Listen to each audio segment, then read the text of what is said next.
बिस्मिल्लाहिर्रहमानिर्रहीम, अस्सलाम वालेकुम। मैं हूं ईसा नकवी और मेरे साथ मौजूद हैं करामत मुग़ल। अमूमन मैं इनके साथ होता हूं, लेकिन आज ये मेरे साथ इस वजह से है कि एक तो इनका घर जो है वो जुडिशल कॉम्प्लेक्स के बिल्कुल सामने है। H13 में ये रहते हैं और आपको मालूम है कि सियासी हंगामा खेज़ी से भरपूर दिन इख्तिताम पजीर हो गया और इसमें कुछ बहुत ही दिलचस्प चीज़ें हुई हैं। करामत मुग़ल साहब ने कुछ चीज़ें खुद उनका मुशाहिदा किया, आई विटनेस हैं, क्या कुछ होता रहा उसके हवाले से करामत मुग़ल से बात करेंगे, लेकिन साथ ही कुछ बहुत ही अहम चीज़ें हैं वो आपके सामने रखेंगे। आज हमें झाग वाले पेट्रोल का पता चला, हमें आज मरीम वाले इंतकाम का पता चला, मरीम नवाज़ वाले इंतकाम का, हमें आज ख्वाजा आसिफ साहब वाले ताने का पता चला, शहबाज शरीफ साहब वाले यू टर्न का पता चला, और मरीम औरंगज़ेब साहिबा एक हुआ करती हैं हमारी वज़ीर इत्तलात व नशरियात, उनकी जो शुरलियाँ हैं उनका पता चला, और इमरान खान साहब की पेशी। सबको मालूम है पेशी आप लोगों ने देखी, किस किस्म के मनाजिर थे, दिन भर क्या होता रहा। जब इमरान खान साहब रवाना हुए तो ज़मान पार्क में किस किस्म के सीन्स थे। उसके बाद एक प्रेस कॉन्फ्रेंस हुई IG पंजाब ने, और जो निगरान वज़ीर इत्तलात हैं आमिर मीर साहब, उन्होंने जो प्रेस कॉन्फ्रेंस की, उस प्रेस कॉन्फ्रेंस की भी कुछ चीदा चीज़ें मैं आपके सामने रखूँगा, और एक प्लान क्या एग्जैक्टली था। क्योंकि जिस वक्त करामत मुग़ल साहब के साथ हम रवाना हुए, मैं इनको सुबह छोड़ने गया इनके घर, क्योंकि हम इकट्ठे जा रहे थे। हमने कहा कि ज़रा वहाँ पे जाके, मैंने कहा मैं भी देखूँ, क्योंकि इनके घर के अक्रॉस जुडिशल कॉम्प्लेक्स है, किस किस्म की तैयारियाँ हो रही हैं। तो रास्ते में हमने कुछ पुलिस वालों को मोटरसाइकिल के ऊपर अपने जो एंटी रॉयट गियर होता है वो उठाकर जाते हुए देखा। फिर वहाँ पे देखा कंटेनर्स लगे हुए थे, उसमें सिर्फ एक गाड़ी का रास्ता रखा गया था। पुलिस वाले आना शुरू हो चुके थे, वैन्स आना शुरू हो चुकी थी। बहरहाल मुझे कुछ काम था, मैं वापस आ गया। फिर दिन भर जो कुछ हुआ वो मैं ज़रा क्विकली मैं आपके सामने कुछ चीज़ें आपके सामने रख दूँ, फिर मैं करामत मुग़ल से पूछूंगा कि एग्जैक्टली किस किस्म का प्लान जो है वो था इमरान खान साहब के हवाले से आज, जो कि नाकाम हुआ, किस वजह से नाकाम हुआ, इस पर भी बात कर लेंगे। जो प्रेस कॉन्फ्रेंस है वो आपने देखी होगी, फिर मनाजिर आपने ज़मान पार्क के देखे होंगे। वैसे वहाँ पर जो रिपोर्टर्स थे ऑन ग्राउंड, उन्होंने उसके हवाले से बहुत ज़्यादा इन्फॉर्मेशन सामने रख दिया, तो I need not to repeat that. लेकिन आप हैरान हो इस बात पे कि हमारी पुलिस की और हमारे जो निगरान वज़ीर इत्तलात हैं उनकी क्रेडिबिलिटी का आप आलम देखें। उनकी साख कैसी है कि वो जो गुफ्तगू कर रहे हैं उस पर कोई यकीन करने के लिए तैयार नहीं है। और उसकी वजह ये है कि ये इनको ना एक सोल सर्चिंग की भी ज़रूरत है, अपने गिरेबान में झांकने की ज़रूरत है कि ये बात करते हैं मीडिया पर आके, TV पर आके, लोग कहते हैं लोगों को ट्रस्ट नहीं होता उसके ऊपर कि आप गए थे, आपने जाके, हो सकता है मैं वहाँ पर नहीं था, मैं एज एन आउटसाइडर कहूँ कि मैं वहाँ पर मौके पर मौजूद नहीं था, हो सकता है कि वाकई आपने वहाँ से कोई बम बरामद कर लिए हों, आपने कोई वहाँ से राइफलें बरामद कर ली हों, लेकिन आप अंदाज़ा लगाएं कि इसकी क्या वजह है कि कोई भी शख्स आप पर एतबार करने के लिए तैयार नहीं है। फिर वो जो इन बोतलों के बारे में कहा जा रहा था, जिसको करामत मुग़ल साहब, कुछ रिपोर्टर्स जो हैं वो फिर पी कर दिखा रहे थे, जिसको पेट्रोल बम कहा जा रहा था, जो गालिबन मॉल्ट की, लेमन मॉल्ट की और पीच मॉल्ट की। अच्छा, वो कार्बोनेटेड, वो झाग भी जो है ना, देखिए जो जब आप पेप्सी का को या उसको कोक को या किसी और किसी भी ऐसे फिजी ड्रिंक को आप खोलते हैं तो उसमें ऊपर एक झाग सी आ जाती है जी। और उसमें आपको वाज़ेह तौर पर जो है ना वो बबल्स जो हैं वो ऊपर जाते हुए दिखाई देते हैं। वो याद है वो एक मीम भी चला था फवाद चौधरी के हवाले से कि वो पेप्सी के ढक्कन खोलो तो फक की आवाज़ आती है। तो वो उस किस्म के वो थे, और उनको कहा जा रहा था कि ये पेट्रोल बम है। फिर कुछ लोगों ने वो पी के दिखाया अपने वीडियोस में, लेकिन जो IG पंजाब है उन्होंने कहा ये वहाँ से बरामद हुए, ये पेट्रोल बम्स हैं, इनके ऊपर बांध के इनको फेंका जाता है, आग लगा के। बताया वो एक तो बनाने का तरीका बता रहे थे कि पेट्रोल बम बनाते कैसे हैं, वो एक अजीब सी बात थी। लेकिन उन्होंने जो बोतलें दिखाई वो प्लास्टिक की बोतलें थी। अब पेट्रोल बम जो है वो प्लास्टिक की बोतल तो टूटेगी नहीं, पेट्रोल फैलेगा ही नहीं, सूबे के IG हैं, आग लगेगी ही नहीं। तो वो ये इस किस्म की गुफ्तगू कर रहे थे। फिर उसके बाद जो उन्होंने पूरी कहानी सुनाई कि जनाब ये भी बरामद हो गया, ये भी बरामद हो गया, you look like a party. Sir आप बाकायदा एक पार्टी लगते हैं। आमिर मीर साहब की गुफ्तगू सुने तो आपको लगता है कि ये बाकायदा एक कोई शख्स है जिसका प्रॉपर एक बायस है अगेंस्ट इमरान खान। और इमरान खान साहब ज़ाहिर उनका एक मौक़िफ़ भी है इस हुकूमत के हवाले से जो पंजाब हुकूमत बनी। आप मुझे ये बताएं 2 से 4 चीज़ें। इस्तकबाल देख लिया, देखें वो तो अब बताने की ज़रूरत नहीं है ना, लोगों ने स्क्रीन्स पर देख लिया, लोगों का जम गफ़ीर था, फूलों की पत्तियाँ फेंकी जा रही थी, सब कुछ। मुझे बताएंगे जब आप वहाँ से रवाना हुए, जो आपने सीन्स देखे कि वहाँ पर ज़ाहिर है एक गाड़ी की जगह थी, गाड़ी आ जाती खान साहब की, खान साहब ना होता ना पेश, आपको हमला करने की, आपको वो करने की ज़रूरत ही नहीं है, ठीक है, आपने उनको मुंतशिर करने के लिए आंसू गैस जो बरसाना शुरू की, जो पूरी कहानी की, तो उसके पीछे प्लान आपको क्या लगता है कि क्या था? और जाहिर है कि हमारे रिपोर्टर जो ABN के थे वो भी दिन भर आपके साथ, जब आप CNR पहुंच गए, राब्ते में थे, क्या कहानी क्या है? ये कहानी नकवी साहब शुरू होती है तकरीबन 3:15 बजे। जब मैं ऑफ़िस के लिए निकला तो ज़ाहिर ट्रैफिक ब्लॉक हो गई, उसी रोड से मुझे ऑफ़िस जाना था। मैंने लोगों को देखा कि फूलों की पत्तियां निछावर कर रहे हैं, तस्वीरें बना रहे हैं, वीडियोस बना रहे हैं। 3:15 से 3:30 के दरमियान खान साहब पहुंच गए जुडिशल कम्प्लेक्स के सामने, जहां से उन्होंने आपने बताया कि एक रास्ता बनाया था, अंदर जाना था। जो ही वहां पे पहुंचे हैं, लोगों ने इस्तकबाल करना शुरू किया, धक्के लगना शुरू हुए, तो शेलिंग एकदम से स्टार्ट होगी। शेलिंग स्टार्ट हुई तो खान साहब को बचाने के लिए आपने देखे होंगे सीन सारे, वो चलें कट शाट करते हैं। खान साहब तकरीबन जुडिशल कम्प्लेक्स के सामने पहुंच गए थे 4:15 बजे। 4:15 से 5 के दरमियान जो कुछ वहाँ पे हुआ ना, वो लोगों को सारा स्क्रीन पर नज़र नहीं आया। पाबंदी भी लग गई थी ना, वो पैमरा ने कह दिया था कि दिखाना नहीं है, वो कह रहा है दहशत ना फैलाएं, ये ना करें, वो तो खैर हम सोशल मीडिया के ऊपर आ गए ना, सब कुछ आ गया। 4 से 5:30 के दरमियान को 3 दफ़ा अदालत में वक्फा हुआ। बाबर अवान साहब अंदर दलाइल दे रहे थे कि ये जो सिक्योरिटी है ये खान साहब को रोकने के लिए लगी हुई है, खान साहब को जलील करने के लिए लगी हुई है। इसी दौरान खान साहब का एक वॉइस नोट आता है जिसमें खान साहब खुद कहते हैं कि मुझे टोल प्लाजा से अदालत आने तक तकरीबन 4.25 घंटे लगे हैं और 15 मिनट से मैं गेट के बाहर खड़ा हूँ अंदर आने के लिए। मुझे लगता है कि ये मुझे अंदर आने से रोक रहे हैं, क्योंकि गेट के ऊपर जो ही खान साहब की गाड़ी आई थी एकदम से शेलिंग स्टार्ट हो जाती है। उसका मकसद आप बताएं क्या है? अच्छा, खान साहब लगता है पहले स्टेप से देखे ना कि लगता है कि खान साहब को अंदर आने से रोका जा रहा है, जिसका उन्होंने वॉइस नोट में भी खुद कह दिया। वजह मैं बताता हूं, दो चीज़ किया जा सकता है अगर खान साहब पेश नहीं होते? मैं बताता हूँ 2 चीज़ें। एक तो ये शेलिंग से रोकना, डिले करना, लेकिन मैं दाद देता हूँ एडिशनल जज ज़फ़र इकबाल साहब को। वो भी मुस्तकिल मिजाजी से लगे रहे, वक्फा देते रहे, टाइम देते रहे। बाबर अवान साहब केस बेहतर लड़ते रहे और टाइम लेते रहे। उन्होंने कहा कि चलें, खान साहब अंदर नहीं आ रहे, बाबर अवान साहब की इस्तदा मानते हैं। 3 नुमाइंदे उन्होंने बाहर भेजे कि जाएं, आप खान साहब से सिर्फ हाजिरी लगवानी है ना। अच्छा, आपने वो मेरा वाला सवाल मिस कर दिया। मैं उसको जो मेरी रीडिंग है मैं उसी पर आपने तो जाहिर है कि ये फाइल वाला बताना है, मैंने तो आपसे फाइल का पूछना है कि ये फाइल मेरी बात सुने ना, जो हुआ क्या, जो लोगों को टीवी स्क्रीन पर नहीं मिल। 3 बंदे बाहर जाते हैं, अदालती अमला बाहर भेजा जाता है, ये फाइल लें, इस पर दस्तखत खान साहब हाजिरी हो जाएगी, हाजिरी हो जाए, क्योंकि इस केस में फर्दे जो उनसे पहले पता है आपको आए, कानूनी तौर पर उनकी हाजिरी लगना ज़रूरी है। वो 3 बंदे बाहर जाते हैं, अदालत का अमला, पुलिस उन्हें फेंटा लगा देती है। अदालत के अमले को पुलिस ने आज फेंटा लगाया। उसका मकसद आप समझ रहे हैं, पहली चीज़ खान साहब को रोकना, दूसरी चीज़ अदालती अमले को रोकना, हाजिरी ना लगे। उसकी वजह मैं बताता हूँ क्या है। जब वो गए बच बचा के, फिर पहुँच गए खान साहब तक, सिग्नेचर हो गए, कामयाबी पहली कह लें होगी, फाइल पर साइन हो जाते हैं। शिबली फराज साहब से वो फाइल जो है, वहाँ पे थे SP मलक समी साहब, वो फाइल ले लेते हैं कि मैं भी अदालती अमले के साथ हूँ, ये फाइल मुझे देते हैं, मैं जज साहब के सामने जाके दे दूँगा। जब वो अंदर पहुँचते हैं, मलक समी साहब अदालत के अंदर पहुँचते हैं, वो कहते हैं वो शेलिंग हो रही थी, पुलिस ने धक्कम पेल किया, तशद्दुद किया, फाइल तो गुम गई। सही। लेकिन वो एक ट्वीट चला रहे हैं सारे, मरियम औरंगजेब, मरियम नवाज के, जिसमें वो कह रहे हैं कि देखें इमरान खान के वकला की टीम के पास है वो फाइल उस वजह से कि उस वक्त शेलिंग हो रही है। वो फाइल वकला जो अदालती अमला आया है वो ये उस वक्त की है जिनसे फाइल ले ली गई, क्योंकि मैं आपके साथ हूँ, अदालती अमले के साथ आए, फाइल मुझे दे दे, मैं जज साहब को दे देता हूँ। और वहाँ जाके उन्होंने वहाँ जाके कहते हैं जी कि शेलिंग हो रही थी, फाइल घूम गई। जज साहब ने उधर ही कहा कि मुझे 10 मिनट के अंदर अंदर फाइल चाहिए। सही, फाइल चाहिए। फाइल जो है वो गायब की गई। जब हमारे वकील ने कहा ना PTI के कि उसकी तो हमने वीडियो बनाई हुई है। सही, उसकी तो वीडियो मौजूद है कि फ़ाइल आपके हवाले की गई।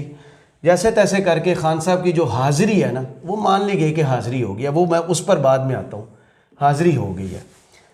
मेरे पास जो ख़बर है, जो बाकायदा रिपोर्ट हुई है, ABN न्यूज़ पर हमारे रिपोर्टर्स ने रिपोर्ट की है, SP साहब को जब ये शर्मिंदगी उठाना पड़ गई कि फ़ाइल गुम हो गई है, IG साहब की एंट्री होती है। SP साहब को कहते हैं कि आपकी जुर्रत कैसे हुई कि हाज़िरी कैसे लगवा दी। उनने खूब उनकी सरजनश की किस वजह से? क्योंकि मुझे लगता है, मेरी असेसमेंट है, may be I am wrong, क्योंकि हम रिपोर्टर्स या जर्नलिस्ट जो होते हैं वो सिचुएशन देखते हैं, बांपते हैं और कुछ डार्ट्स जो होते हैं उनको कनेक्ट करने की कोशिश करते हैं। खान साहब को रोकना, टाइम पर अदालत में ना जाने देना, बल्कि हत्तुल इम्कान की कोशिश थी कि अदालत के अंदर आए ना, जिसमें कि वो कामयाब होते हैं। दूसरी, खान साहब की हाज़िरी ना लगे। हाज़िरी लग गई तो इसका मतलब है फ़र्द जुर्म आयद होना है, नहीं होना, वो कार्रवाई शुरू हो जाएगी और वो जो वारंट जारी हुए वो वाला सिलसिला ख़त्म हो जाएगा। तो गिरफ्तारी बेसिकली, तो आप ये समझ आप पहुंच गए हैं उस चीज़ पर। जो मेरी असेसमेंट है, खान साहब को रोकना और साइन अंदर फाइल ना पहुंचाना, सिर्फ एक जवाब बनता है कि अगर ये दोनों चीज़ें ना हो तो खान साहब को उसी वक्त गिरफ्तार किया जा सकता। और तो वो जो ख्वाहिश है किसी का, वो जो ख्वाहिश है ना, किसी के दिल की ठंडक जो है वो ख्वाहिश वो यहाँ पे पूरी हो जाएगी। लेकिन अल्लाह इज अ ग्रेट। देखें वो तो वो सारा जो है अपना हुआ, ये सारी खान साहब का ये सिलसिला होता है। खान साहब 6:26 पर, ये मैं टाइम क्यों आपको बता रहा हूँ क्योंकि टीवी स्क्रीन्स अगर आपको याद हो, बुलेटिन्स देख लें, 6:26 पर खबर आती है कि खान साहब मोटरवे पे चले गए हैं, रवाना हो गए हैं, पिंडी से चले गए इस्लामाबाद से। 6:27 पे अचानक फुटेजेस आना शुरू होती हैं और वो मैं बात आपके साथ शेयर नहीं कर सकती, जो एक एडवाइजरी आती है कि भाई अब चलाना शुरू कर दें, जो वायलेंस को हमने रोका है वो अब दिखाना शुरू कर दें। सही है। 6:27 पर नकवी साहब, गाड़ियों को आग भी लगी आ गई है, मोटरसाइकिलों को आग लगी हुई है, गाड़ियाँ उल्टी टूटी फूटी, डंडे बरसाती, हर चीज़ फुटेज जाना शुरू हो जाती है। ये अब आप बेहतर समझदार। बहरहाल ये जो सारी सिचुएशन है, जाहिर है कि लोगों को पता है, लोग भी बड़े सियाने हैं, उनको बहुत ज़्यादा यानी कि ये बताने की ज़रूरत नहीं होती कि इससे आपने क्या अखज़ करना है, बस आप उनको वाक़या बता दें ये हुआ है।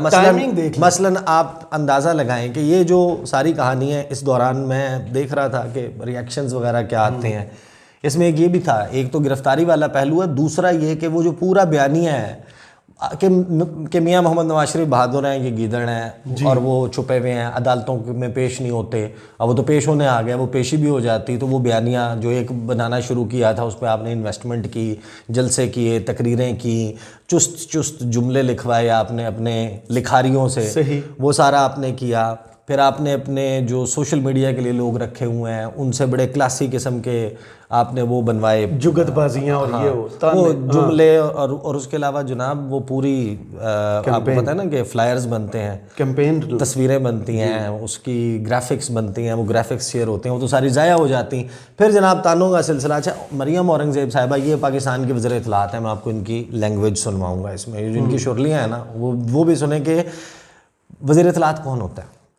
हुकूमत का चेहरा और तर्जुमान, हुकूमत का चेहरा सॉफ्ट होना चाहिए ना। मतलब हमारे यहाँ, अच्छा ये सिर्फ मरियम औरंगज़ेब का नहीं है, इसके पीछे आप जितने वज़ीर इत्तलात को जाएंगे ना, अल्टीमेटली आपको लगता है कि यार एक बंदा ना, मैन टू हेट, बहुत मुश्किल, जिसको आपने नफरत करनी है ना, वो वज़ीर इत्तलात है। उसने आगे हर चीज़ की जस्टिफिकेशन देनी होती है। अब हुकूमत के हालात इतने माड़े हैं, लेकिन वो बजाय इसके कि देखें, अगर ना घर में हमारे यहाँ तो ज़ाहिर है पाकिस्तान में बड़ी गुर्बत है, लोगों को इस चीज़ का एहसास होगा, घर में कोई चीज़ अच्छी ना बनी हो या एक दिन खाना ही ना बना हो, तो माँ जो है वो बच्चों को गालियाँ दे के नहीं कहती, डांट के नहीं कहती, वो बड़े प्यार से कहती है कि कल तुम्हारी मर्जी का खाना। इसमें बड़े विटामिन होते हैं, इसमें बड़ी एनर्जी होती है, खाली पेट नहीं सोया करते। अक्सर टीनों के बारे में कन्विंस किया जाता है। तो मरियम औरंगज़ेब साहिबा जो है वो चेहरा है, उनको बेसिकली उनको पड़ा ना पोलाइट होना चाहिए, सॉफ्ट स्पोकन होना चाहिए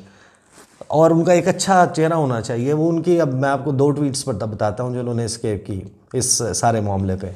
एक उन्होंने की, पुलिस के सर फाड़ने, अदालती निज़ाम, रियासत पर हमला और दहशत गर्द को ज़मानत का बंडल पैकेज मिला।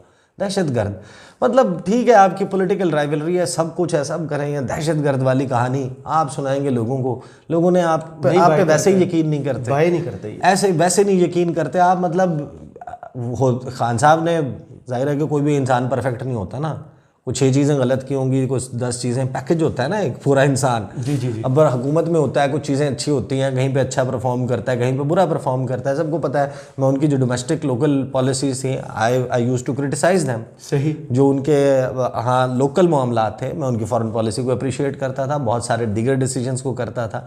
एक पैकेज होता है ना, ओवरऑल आपने गेज करना होता है। तो आप जनाब सब कुछ कर सकते हैं। अब दहशतगर्द करार देना, जनाब दहशतगर्द को ज़मानत का बंडल पैकेज मिला। रियासत के लिए ज़ख्म खाने वालों को पैगाम है कि फॉरेन एजेंट घड़ी चोर कानून और निज़ाम अदल से बालातर है। दहशतगर्द हैशटैग दहशतगर्द इमरान ने पेट्रोल बम पुलिस और रेंजर्स पे नहीं अदालती अहकामात पे फेंके हैं। मतलब ये वज़ीर इत्तलात हैं भाई, इनका आखिरी जो ट्वीट है, बड़ी वीडियोस और फिर इनकी ये भी ड्यूटी है ना कि मरीम नवाज़ की ट्वीट्स को रीट्वीट करना है। अब ये इस ट्वीट की लैंग्वेज चेक करें। झूठा फॉरेन एजेंट घड़ी चोर दहशतगर्द गुंडा कुछ देर बाद आज के अपने किए हुए दहशतगर्दी और गुंडागर्दी के वाक़यात पे गुफ्तगू करें। ये जब खान साहब ने कहा कि मैं खिताब, हाँ खिताब वो फवाद चौधरी ने ट्वीट किया, उसको कोट ट्वीट करके इन्होंने ये बात की। अच्छा, ख्वाजा आसिफ ने क्या किया? ख्वाजा आसिफ साहब ने जो स्क्रीनशॉट था ना, शिबली फराज साहब ने, मेरा ख्याल है कमरा अदालत में, उन्होंने कहा कि मैं दिल का मरीज़ हूँ। शिबली फराज कमरा अदालत में आप दीदा हो गए। ये जब जियो न्यूज़ ने इसका फटा चलाया ना, तो उसको ख्वाजा आसिफ ने कहा एक होर पे आ जाए। सही। यानी कि वो उनके उस पर क्रिटिसाइज़ कर रहे हैं, मतलब what ever he went through. मेरा तो ख्याल है कि उनको बचाया भी है पुलिस वालों ने, किसी ने। हाँ, और उसी धक्कम फेल में कहीं लग भी गई होगी। वो जो भी वाकया हुआ उसके ऊपर एक और पे आ जाएगा। मतलब पता है क्या है कि they are not coming out of it. इनका कोई इस पॉलिटिकल लीडरशिप का कोई इरादा नहीं है। ये लड़ते रहना है, इन्होंने मरते रहना है। मतलब आप ये करने के बाद आप करेंगे क्या? नज़र तो आ रहा है कि आप हुकूमत में नहीं आते। जो आपकी हरकतें, जो आपकी परफॉर्मेंस है, उसकी बेस पे आना है ना आपने, और कैसे आना है। सही। अवाम की ताकत से आप इक्तदार में फिल वक्त नहीं आ सकते, पीरियड। इसमें कोई दूसरी बात ये नहीं उन्हें पक्का पता है। ये हाँ, तो जब आपको ये पता है कि आप अवाम की ताकत से नहीं आ सकते, आप जिस मर्जी को प्लीज़ कर लें, लेकिन आप देखेंगे जब खान साहब आएंगे, पीटीआई अगर आती है इनके नेमुल बदल के तौर पे, they are going to do the same. आखिर को after all at the end of the day हम सब इंसान है ना। हर बंदे ने फिर अपने दिल में रखा होता है एक पत्थर दूसरे के नाम का कि जनाब इसने ये किया था। तो आप बेसिकली आपने इमरान खान को, फवाद चौधरी को, शहबाज गिल को, आज़म सवाती को और इनको जनाब जर्नलिस्ट को, शिबली फराज को, सहाफ़ियों को जब आपने रिडिक्यूल किया, आपने उनका मजाक उड़ाया है उनके इस पे, तो कल को आपके साथ ये होगा। कल को आपके साथ ये होगा, वो लोग हंसेंगे, इसी तरीके से आपका मजाक उड़ाएंगे। हमारे जैसे कुछ लोग होंगे जो उसको भी कहेंगे कि यार ये गलत हो रहा है ख्वाजा आसिफ के साथ, या जाती उमरा के ऊपर जो अटैक वो हो रहा है, पुलिस कशी हो रही है, या मॉडल टाउन की रिहाइशगाह पे अगर पुलिस कशी हो रही है, या भूरबन वाली पहाड़ी पे जहाँ पर नाश्ता करने जाते थे मियाँ साहब, उधर जो है कोई प्रॉब्लम हो रहा है, तो हम तो उस वक्त भी कहेंगे कि नहीं होना चाहिए। बिल्कुल ऐसे। लेकिन फिर ये लोग तो मजाक उड़ाएंगे ना। तो आपको ये चीज़ें ज़रा इसका ख्याल रखना चाहिए। शहबाज शरीफ साहब, कल इनको जनाब एक दिन पहले इनके ना दिल में बड़ी जाग रही थी, मुफाहमत भी जाग रही थी, और इनके दिल में वो भी था ना कि अपना कि मैं एक ज़रा स्टेट्समैन बन के दिखाऊं, मैं अपना एक ज़रा मेरे ऊपर बड़ी वो हो रही है, उसकी वजह से तो मैं ज़रा थोड़ा सा सॉफ्टर इमेज जो है ना कि मुल्क की सूरत हाल बड़ी ख़राब है, हमने देखें जनाब फ़लाँ किया था, मैंने तो 2018 में मिसाके मईशत का कहा था, मुल्क की सूरत हाल के लिए मिल बैठना चाहिए। खान साहब उससे पहले ये बयान दे चुके थे। अब एक ज़रा लग रहा था कि एक अपॉर्चुनिटी क्रिएट हुई है। शहबाज शरीफ साहब ने जनाब वो कहते हैं किए किराए के ऊपर, अपने ही किए किराए के ऊपर पानी फेरा। उन्होंने ट्वीट की कि अगर if anyone had any doubt, कि अगर किसी के दिमाग में कोई शक मौजूद था, इमरान न्याजीज एंटिक्स। अच्छा, ये न्याजी जानबूझ के लिखते हैं, आपको पता है? जी जी। हाँ, ये नहीं उसकी वजह से भी। दूसरा ये कि वो इमरान अहमद खान न्याजी, पूरा वो इमरान खान को इमरान खान के नाम से to look down upon someone. जी जी। मतलब ये हिस्ट्री। हाँ तो बिल्कुल वो जनाब उसके साथ वो करते हैं। जनाब Imran Niazi's antics of the last few days have laid bare his fascist and militant tendencies. बहुत सख्त लैंग्वेज है कि उनकी अस्करियत पसंदाना जो उनमें जो रग़बत है वो नज़र आई है, और फाशिज़म नज़र आया। अब फाशिज़म की डेफिनेशन पढ़ लें, पता चल जाएगा who is doing fascism right now. ठीक है, खान साहब के दौर में भी कुछ ऐसे इंसिडेंट्स हैं जिनके ऊपर आप ये सवाल उठा सकते हैं, बट यू आर डूइंग, जो आप लोग कर रहे हो ये खुल्लम खुल्ला नंगी fascism, this is naked fascism what you are doing. आगे कहते हैं from using people as human shields to throwing petrol bombs at police to leading jathas to intimidate judiciary, he has taken a leaf out of the RSS book. मतलब राष्ट्रीय स्वयंसेवक संघ के साथ आपने कहा कि जनाब आप इनको मिला दें, कोई और जोड़ दरमियान में रखा ही नहीं। बहरहाल मरीम नवाज पे आ जाते हैं। मरीम वाला इंतकाम, कोई भी शख्स जाए मरीम नवाज साहिबा के ट्विटर हैंडल को देखे, जो वो ट्वीट्स कर रही हैं, जो वो बातें कर रही हैं, आई नॉट रिपीट दैट, आप जाके देख सकते हैं। मैं आपको एक बात बता सकता हूँ, उनकी तकारीर, उनके इंटरव्यू, उनका ट्विटर, इस सारी सूरत हाल में ख़ास तौर पे अगर आप पिछले 5, 6, 7, 8 दिन को फॉलो कर लें, पहले अगर कोई किसी दबीज़ पर्दे के, जालीदार पर्दे के पीछे था भी ना, कि छुपा हुआ था कि ये दरअसल शायद वाकई कुछ और हो रहा है, मरीम नवाज इंतकाम नहीं ले रही, सही, मतलब अब आपका इंतकाम भी नंगा होकर सामने आ गया। फ्रस्ट्रेशन भी तो बढ़ आप बेसिकली जो है वो अपनी जिस्वत, यहाँ पर जितनी सारी सूरत हाल है ना, वो जस्टिफाई क्या कर रही हैं। ज़मान पार्क के इमेजेस जिसके ऊपर इमरान खान ने ट्वीट किया कि ज़मान पार्क में ये हो रहा है, उसके जवाब में वो कह रही हैं कि मेरे साथ ये हुआ था। मतलब अगर आपके साथ गलत हुआ था, इसका मतलब ये है कि इमरान खान के साथ गलत होना जस्टिफाइड है। यानी ये कौन सी लॉजिक है? सही, मतलब आप खुद जज बनी हुई हैं, आप अदालत बनी हुई हैं, आप खुद कानून बनी हुई हैं, आप खुद रियासत बनी हुई हैं, आप फैसला कर रही हैं, आप अपना जेल का बता के, अपनी पेशियों का गिनवा के, what are you trying to do? मतलब आप क्या प्रूव करें? आपका फ्रंट ये जो आपको हुकूमत मिली है, जो आपने ली है ना, उधर परफॉर्म करें लोगों के साथ। वो तो हुकूमत का हिस्सा नहीं है। मैं ये बात, आप मुझे सुनने वाले जानते हैं, मैं ये बात कोई उसको 100-200 दफ़ा अपनी वीडियोस में कर चुका हूँ। भैया मईशत नहीं संभाल सकते ना, भूल जाए इमरान खान को संभाल सकते हैं। बिल्कुल सही, वो है आपका फ्रंट। अगर आप वहाँ पे डिलीवर नहीं कर सकते ना, आप मत लाएं आप उसको 140 पे। पेट्रोल वो 150 पे छोड़ के गया था, 149 पे ले आए। सही, आपके पास मुंह शक्ल हो आपकी, 176 पे डॉलर, हम बेहतर, हम लाइक हैं, हम ज़हीन हैं, 172-76 डॉलर छोड़ के गया था। आप उसको कहाँ ले गए? 280 रुपये में भी कोई ढूंढ के दिखाए ना इस वक्त डॉलर मार्केट में।